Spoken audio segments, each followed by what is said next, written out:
Hey guys, how's it going? Kripparrian here. Today I bring you guys the final chapter of the pre-season hardcore run. It is the Minion-based Necromancer revolving around stacking a Golem. It is possibly the game's first GOLEMANCER build. It is a game with the goals of crushing hardcore content. So I got a new computer, but not just any new computer. Turns out that iBuyPower wanted to team up with NVIDIA to hook me up with the beastiest computer I have ever seen. And not just seen it, I got my hands on it, as it turns out. So I unboxed the guy. It was packed super nice, as iBuyPower systems always are. And this is the first time I've actually put my hands on the Height Y60 case. It is an unbelievable case. It is just about the sturdiest case that I have seen and worked with. And this isn't just any Y60. This one has an amazing art of the Diablo 4 Druid on it, and it is beautiful. It is water-cooled with the Thermaltake custom loop. It has an NVIDIA GeForce 4090, Western Digital Black for storage, and it has every little detail to a level that I can hardly describe, which is why we have the video. And once I got it plugged in, it was even cooler. It turns out that other than the panels, which you can see the inner goods and all that, that little third, long panel in between the front and the side, it turns out that is actually configured with their screen mod. That's right. There's a little HDMI at the back that was included, and if I put that in the video card, I can actually configure it on the computer to have a screen show up over there. So really some of the craziest stuff. So why do they send me this stuff? Well, they wanted me to check out Diablo 4 and see just how good their new DLSS 3 feature is for the game, and to show you guys this. So what is DLSS 3? Well, it's a breakthrough in AI-powered graphics that boosts performance while maintaining image and responsiveness. What does that mean? It means that FPS go up a lot, actually. In tests, it seems that DLSS 3 in Diablo 4 on 4K, it's going to at least double your FPS. Actually, it's an average of about 2.5 times your FPS, but at least double, and the latency is also greatly reduced. So here's some gameplay. This is no DLSS enabled. This is the same computer as we're going to show in just a second. Now, I gotta go over something real quick. It turns out this computer is really, really powerful. And even though I maxed out every single setting, it turns out that Diablo 4 actually has a hard cap of 400 FPS. Now, the thing is, I actually use 1080p screens because that's what you kind of want if you're streaming. You want to have a 1-to-1 resolution output to your stream. It makes like a 3% difference in quality, but I go that extra mile for you guys. So this isn't 4K. If it was 4K, 400 is going to be a lot harder to hit. But in 1080p, without any of the DLSS 3 features on, I was still getting about 400 FPS just standing around, but as I started killing monsters, when the screen started to get busy, it was going in the 300s, it was going in the 200s. I actually got one around 200 FPS when the screen started to be busy. I'm just, I'm clearing Alder's Cave, so, occasionally there's a few more monsters, but it mostly ramps up to the end. So before I show you guys the end and how that worked out. So how do you enable DLSS 3? Is it like a hard thing to do in Diablo 4? Well, it turns out it's super easy. So you go to Options, you go to Graphics, you scroll down there and you can see the NVIDIA DLSS. You set that to quality and you enable the DLSS frame generation, and that will automatically enable the reflex, the NVIDIA reflex. So those are the three things that you need. I mean, you're only really doing two things. You do that, you get back in your game, and I did just that. I tested it, and nothing I did could drop it below 400 FPS. With DLSS 3, nothing can get it below 400 FPS. And I tried, okay? At the end of the dungeon, I had a chest event on top of the boss with all the stuff that happens. You gotta keep in mind, I'm not playing like, you know, solo barb here or something. I'm also playing a necromancer with tons of Arab effects, and I have, I think, it's 12 total targets. My necro and 11 minions. Yeah. So there's like, you know, 12 minions. There's so many things happening on the screen. I cannot get it below 400 FPS. So definitely makes a huge difference in terms of the numbers. But at the end, it's been awesome. And I am so thankful that I received such an awesome system. So big thanks to iBuyPower and NVIDIA. And enjoy the rest of the video. In hardcore, your goals are a little bit different than softcore. In hardcore, your goals are to have a really tanky character that is very effective and quick at just crushing the game, but your focus is largely on same level content. So you want to be doing nightmare dungeons that are 3 levels higher than you, and hell tides, and all the rest. You know, people who play hardcore, they're not really doing pointless aspirational content like trying to attempt Nightmare Dungeon 100. Can this build do Nightmare Dungeon 100? You know what? If you have like a ridiculous amount of patience and you don't mind playing basically off-screen gameplay, it probably can, maybe, but that's not the design for it. The design for this build is to be as effective as possible against hardcore content. And you know what? I think with that in mind, it is an absolute slam dunk. It's a huge success. It's honestly very fun to play. I've really enjoyed the ride of this character. I've really enjoyed sharing it with you guys in the Journey series. This is the final episode of this series, but it has been pretty fun for me to do. The comments that I've seen have been very good, so I think perhaps I will continue this type of content in future hardcore sessions in Diablo 4. Turns out Diablo 4, it has some good things about it, it has some bad things about it, but one thing that it has is pretty fair experience playing hardcore. And in the ARPG scene, that's not something I have seen in a long time. So that's why we're playing hardcore, and it has been pretty good. So just kind of fast forwarding here, I didn't end up leveling the character to 100. It is just like, don't really need to. At this point in the character's lifespan, most of the glyphs are nearing 15 or at 15. I haven't yet slotted the exploit glyph in the final Paragon board because I'm using a two-hander and I have maximum vuln damage on all the pieces already. So yeah, my damage will still go up. And it is a character that I feel gets stronger with every level. A lot of builds really peak around level 70 and start to go downhill. The GOLEMANCER actually gets stronger and stronger and stronger. So much power is hidden behind glyphs and Paragon systems that it does actually work this way. In terms of minion scaling, before we get into the build guide side of it, I want you guys to understand that the minion scaling in the preseason patch is bugged, in my opinion. So the biggest bug happens with attack speed. So when you have like a minion attack speed stat, like you can get one on a shield or an amulet, or you can get a few Paragon points for minion attack speed. So your minions actually get 30% of that. Now that's probably bugged. And the reason why I think that's bugged is there is an in-game tooltip that says that minions get 30% of your attack speed. That's not true, actually.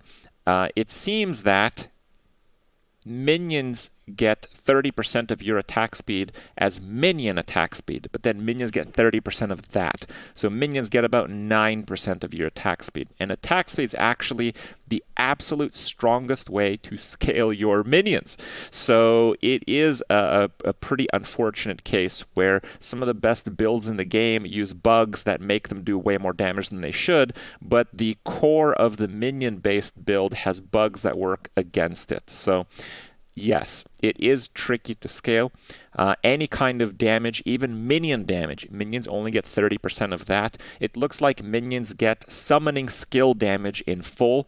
That is a stat that can show up on very few pieces like chest or something, but you never really want that on your chest. You never give up like a potential 20 DR from close for like 15 summoning skill damage, right? So it's pretty hard to scale minions.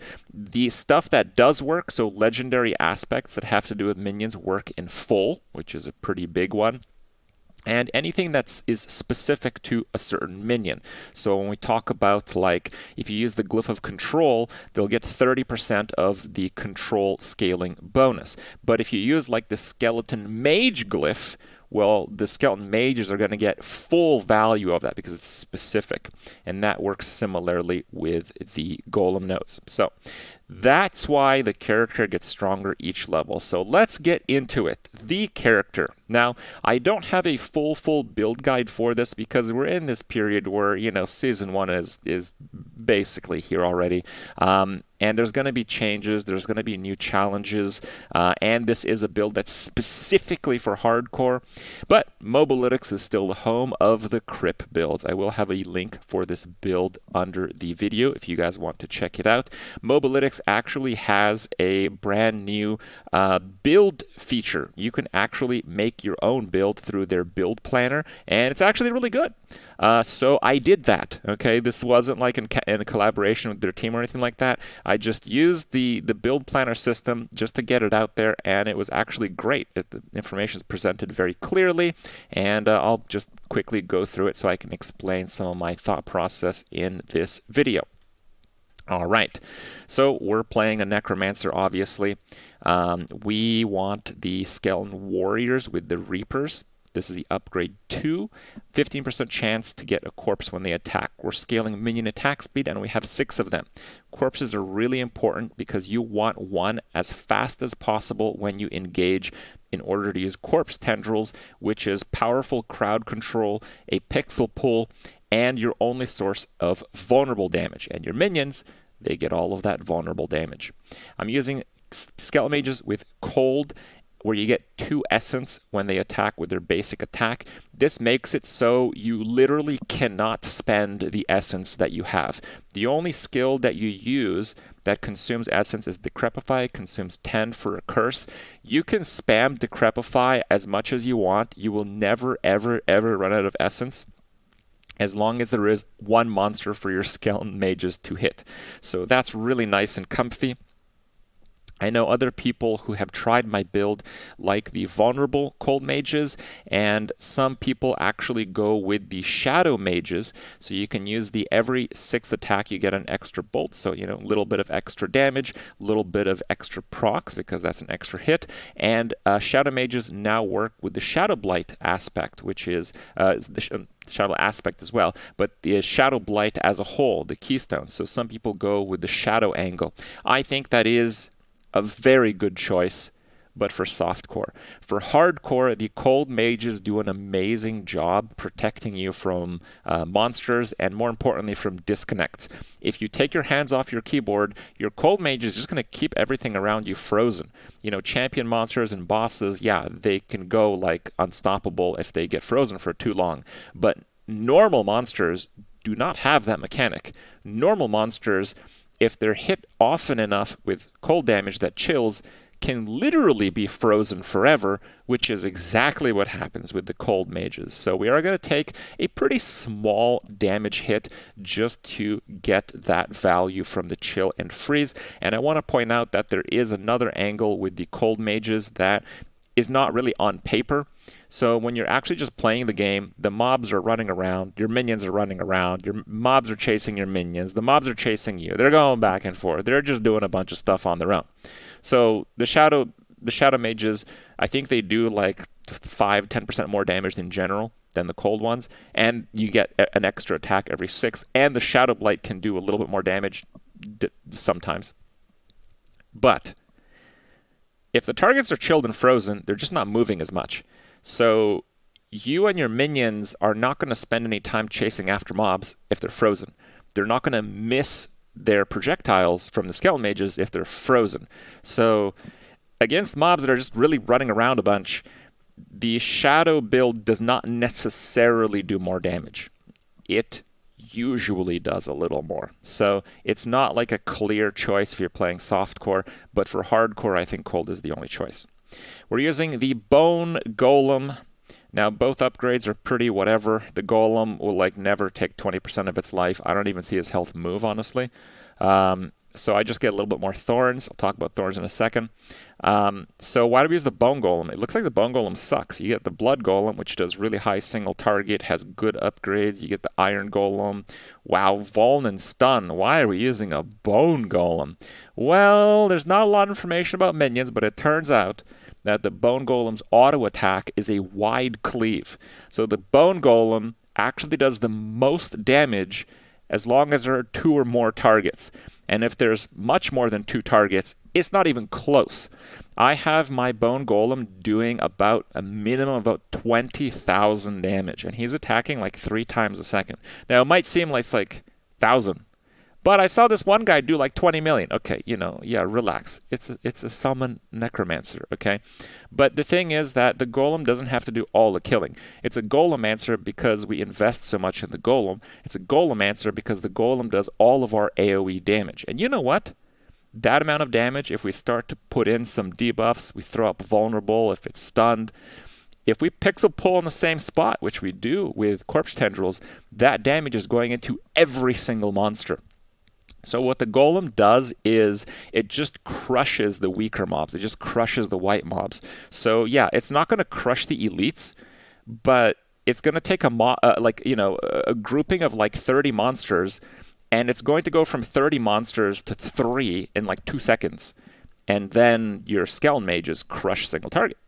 So it just works off of the rest of the build really well, and because it's the auto attack that you're scaling, it has the same scalers as the rest, which is attack speed. Aspect of Frenzy Dead works in full. We use it on the two-hander to double the effect, and it is extraordinarily powerful. You have to think about it this way. If you have 2 versions of a build, in one, you just have your minions double their damage, or in the other, you have your minions double their attack speed. Which one is better? Obviously, the attack speed is better. The attack speed is better because your minions are more responsive. They're running after stuff faster. There's less overkill damage. But most importantly, they're getting twice their hit effects, which means twice the cooldown reduction from Decrepify, twice the application of crowd control, like the cold mages with the essence, with the chill, with the freeze, twice the amount of corpses with the reapers. So attack speed is really, really, really good. It is the absolute best way to scale it, but it's really hard to get any forms of attack speed. So that's where we get that on a two-hander. We use Shielding Storm. Each time your Bone Storm damages an enemy, you get 5% of your base life as barrier. Your minions get your barrier, but in my experience, they don't get like that much of it or that often. I'm not exactly sure how it works, but we combine that with the Shadow Bone Storm. So the Shadow Bone Storm makes it so Bone Storm does shadow damage, and it does damage in a 2-second dot. So the main thing it does is it makes Bone Storm hit way more often. And your golem gets a Bone Storm, the same Bone Storm that you get around him as well. So if you have Shadow Bone Storm, you're actually getting about 50 stacks for your Disobedience for a single target fight. Most builds don't actually stack Disobedience as often as they think they do. Like if you watch a video of like another Minionmancer play, they have like 10 stacks of Disobedience. They're hardly getting any of it. And this is by far the strongest aspect for armor. So it is absolutely enormous to actually meaningfully stack Disobedience, and that's why we use the Shadow Bone Storm, and it does a little bit of decent damage, which helps your AoE clear actually. And because it hits so many more times, we actually get so much more shield. I talk about this build that when there's Bone Storm up and there's a few targets around, it's basically invincible. Yeah, that is the case. It also really helps with the protecting aspect. So you don't have to use the protecting aspect if you are playing on softcore, but on hardcore, I actually think you need it. If you want, you can see how I ended up dying on my first Necromancer.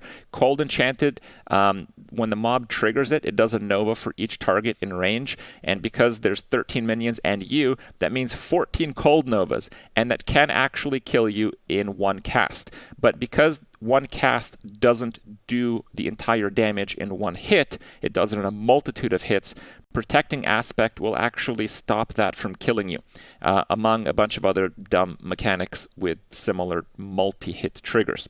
Also, Protecting Aspect is extremely strong if you have constant barriers, which we do. So the barriers last for 10 seconds, the Bone Storm lasts for 10 seconds, but the Shadow Bone Storm, because it has a 2-second rollover dot, the Bone Storm damage portion is actually 12 seconds, not 10. We don't use the Duration Bone Storm because the Duration Bone Storm aspect is only for your Bone Storm. I think that's also bugged. The Golem, the Bone Storm around the Golem doesn't work. And this build, especially on hardcore, we don't actually want to get too close to the mobs. We want to fight from far away. So, yeah, we mostly are actually using the Golem's Bone Storm for stacking Disobedience in most cases. But if we have that barrier, and usually we do have that barrier almost all the time if we're actually pacing through a dungeon well enough, we're not actually hitting that 80% health threshold almost ever. I've only had Protecting Aspect go off like a dozen times. But when it goes off, you know you're taking some serious damage, so you got to pay attention. That's very, very good for hardcore. Scaly Warriors +2, Scaly Mages +3. Another mage means, well, more attacks, more procs, more minions to block. The damage of your skeletons, the longer they're alive, they never really die. And Conceited is damage while you have a barrier. This seems to be full value for your minions. Super, super rare that anything does that. So that's very, very good. And yeah, how do the minions never die? Well, you want to use a Scythe because it does more damage per hit. Minions have their own attack speed. And we're socketing skulls, so we have life on kill on the Scythe, life on kill on the skulls and the weapon. Lots of life on kill mean the minions are constantly refreshing their life. And we're actually using rubies and armor. Normally for softcore, I'd recommend topaz, especially if you have the gameplay where you're up close to the monsters constantly. You're going to get CC'd a lot on a necromancer. But we have blood mist, so we have the CC break. You have to have that if you're playing hardcore, honestly. But this build stays in the back. You actually don't want to get hit to begin with. And if you get hit and you get CC'd, you want to use blood mist immediately to break your CC. With that said, topazes will still make your minions way tankier, but as you saw from the gameplay clip, they don't really need it if you're doing like +3 Nightmare Sigil content. Quickly go over the skill tree.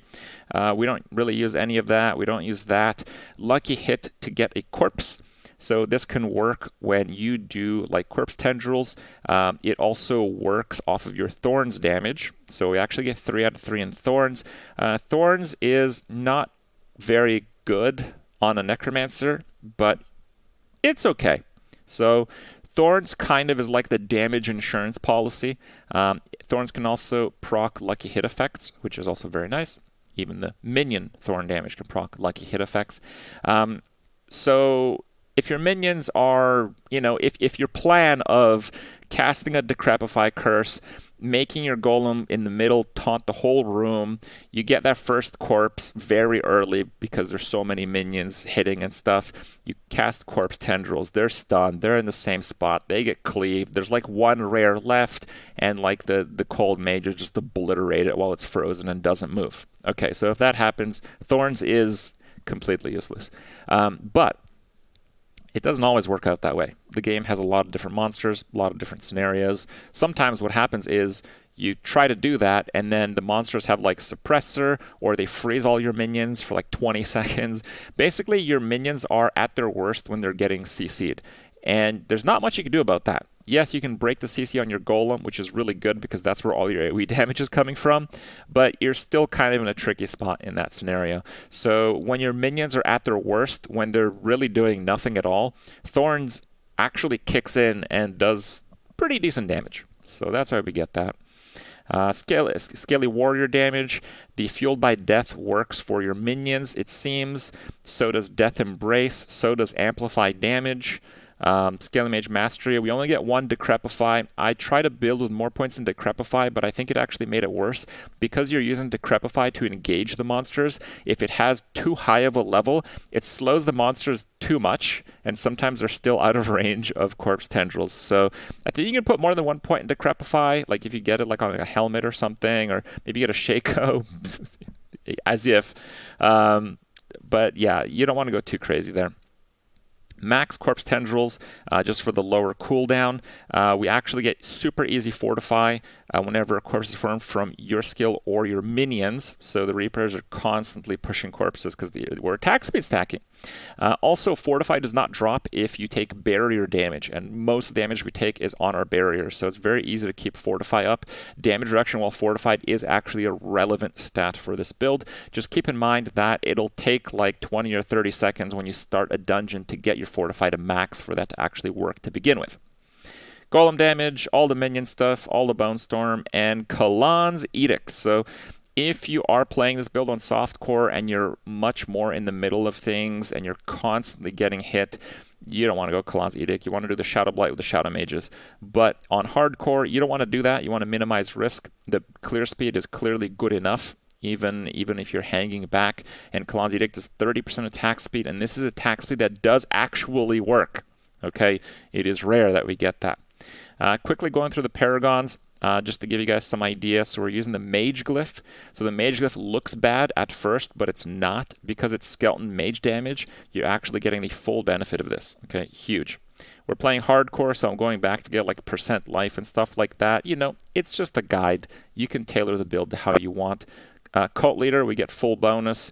Scaling Mage damage, we get full bonus of that. I don't really bother with the warrior damage. The warriors don't do much damage. The golem does more damage than all of your warriors combined. You get to control where it does it, and you can make it so your golem breaks CC constantly. Dead Razor in the Cult Leaderboard is super standard for Necromancers.